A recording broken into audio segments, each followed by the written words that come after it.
So when you see the red around the ring Uh-huh. and red right here,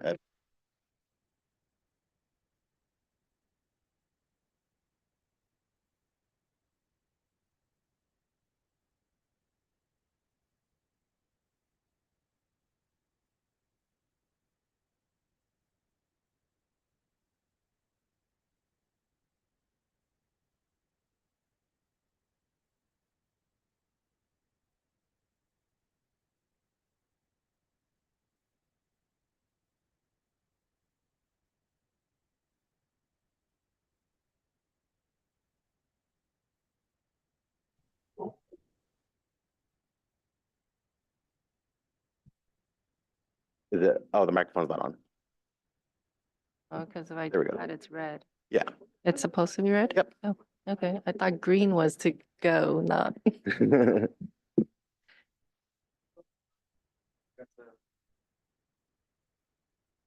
Unmute's off. Yep. Absolutely. Are we good? We're good? Henry, are we good?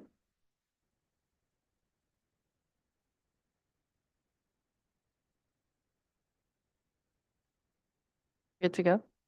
Okay. All right, good morning, everyone. I hereby convene the December 18th, 2023 hearing of the Santa Barbara County Zoning Administrator. My name is Linda Liu, and I'll be the zoning administrator for today's hearing, and Mr. Jonathan Martin will be clerking. This hearing will be conducted under the provisions of the Ralph M. Brown Act, Open Meeting Law, as well as the provisions of California Planning Law and the Santa Barbara County Code. We have 2 items on today's agenda. The clerk will read each item into the record, and I will announce any ex parte communications. I will then get comments from the case planner, followed by the applicant or the applicant's agent, and then I will get comments from the public.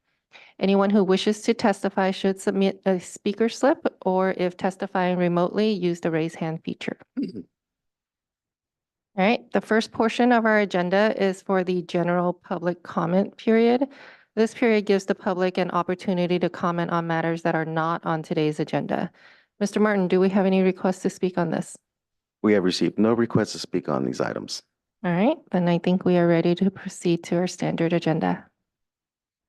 Okay, the first item, the following is the hearing on the request of Steve Welton, agent for the property owners Taggy and William Sullivan, to consider case number 23 CDH-00019 and to determine the project is exempt pursuant to section 15303, new construction or conversion of small structures of the state guidelines for implementation of the California Environmental Quality Act. Thank you very much, Mr. Martin.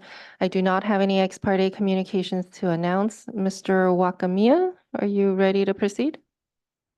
Yes. All right, go ahead. Good morning, Ms. Liu. My name is Henry Wakamiya, and I am the planner for the Sullivan New Single Family Dwelling Project. The subject property is a 4.04 acre parcel located at a vacant parcel on Via Valverde in the Eastern Glida Valley Community Plan area, and it is zoned R1.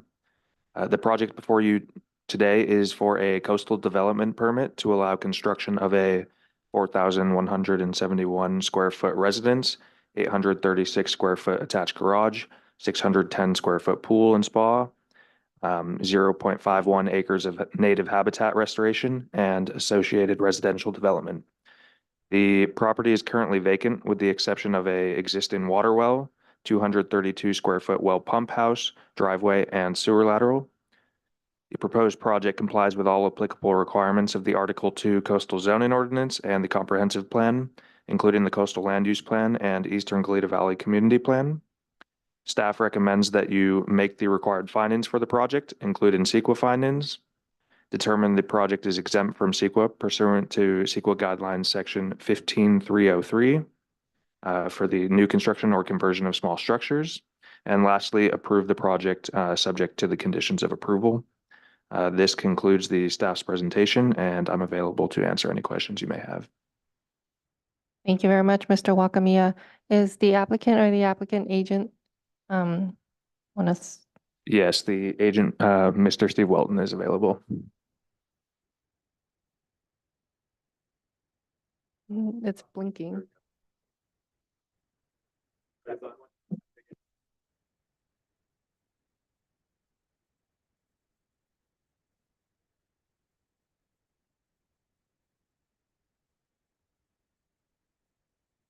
One moment while we figure out the technical difficulties here. Excited about the new seats and everything. It's just.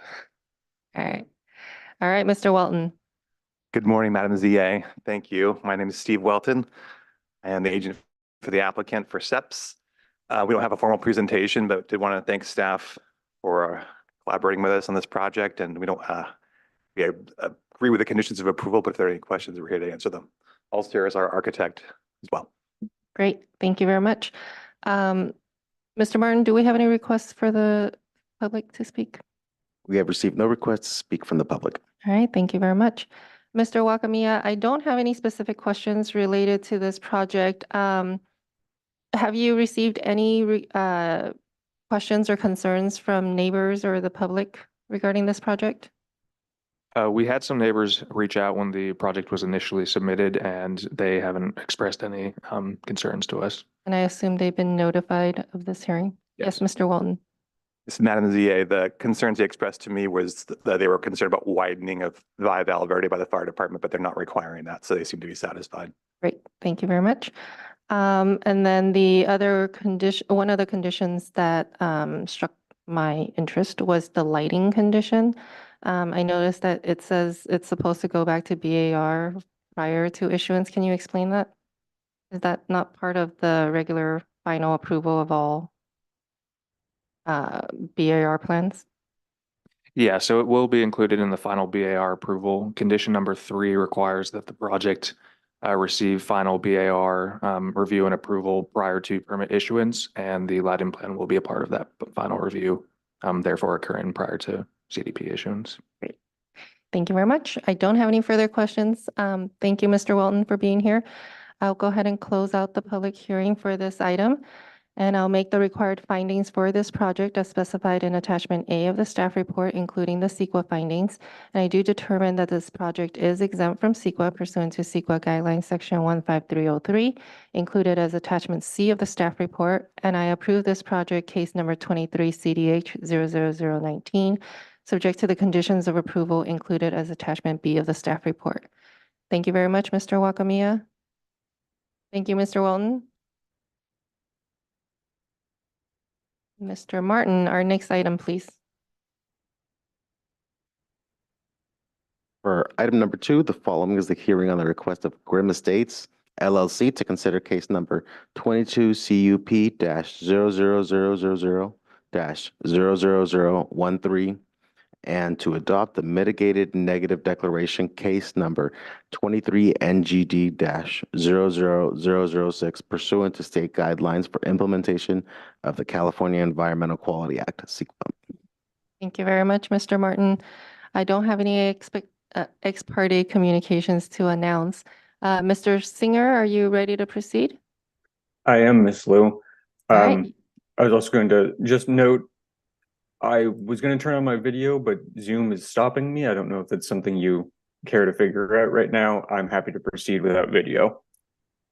I think Mr. Villalobos is going to check, but you can proceed without it. Sounds good.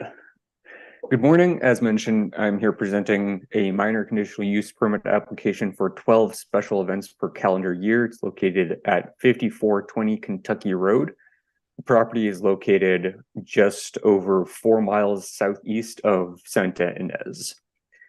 The applicant is proposing 12 commercial special events per calendar year with a maximum 2 events per month.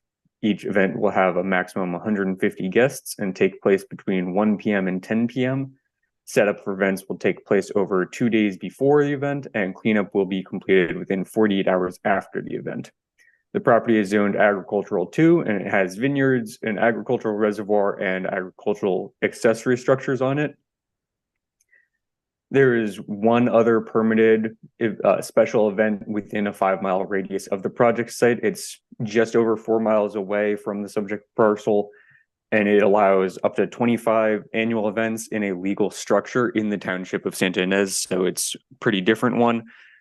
No permanent structures are proposed as part of this project, and all facilities for the events, including tents, portable restrooms, catering amenities, tables, etc., would be temporary and removed after each event. Amplified noise would end by 10 p.m. and must not exceed 65 decibels at the property boundary. per the conditions of approval. A mitigated negative declaration has been prepared for the project. Potentially significant but mitigable,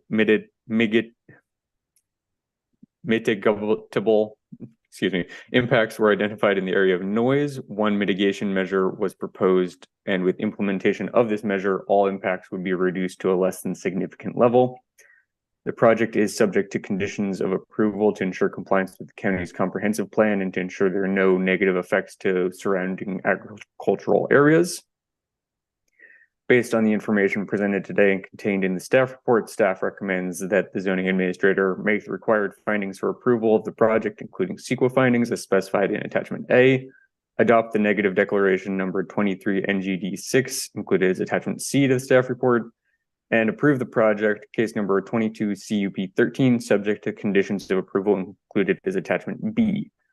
And I am available to answer any questions, and I know the applicant's agent is online as well to answer questions. Thank you.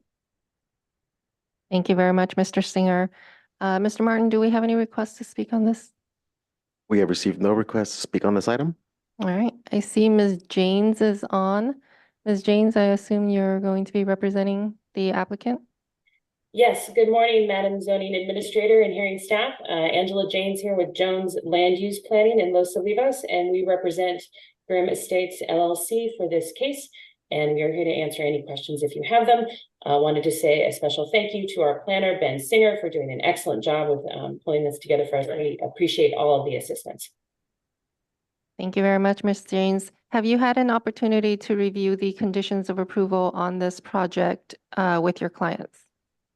Yes, we have gone through everything. Our client has received the negative declaration for the event, and we do not have any questions. Did you have questions for them?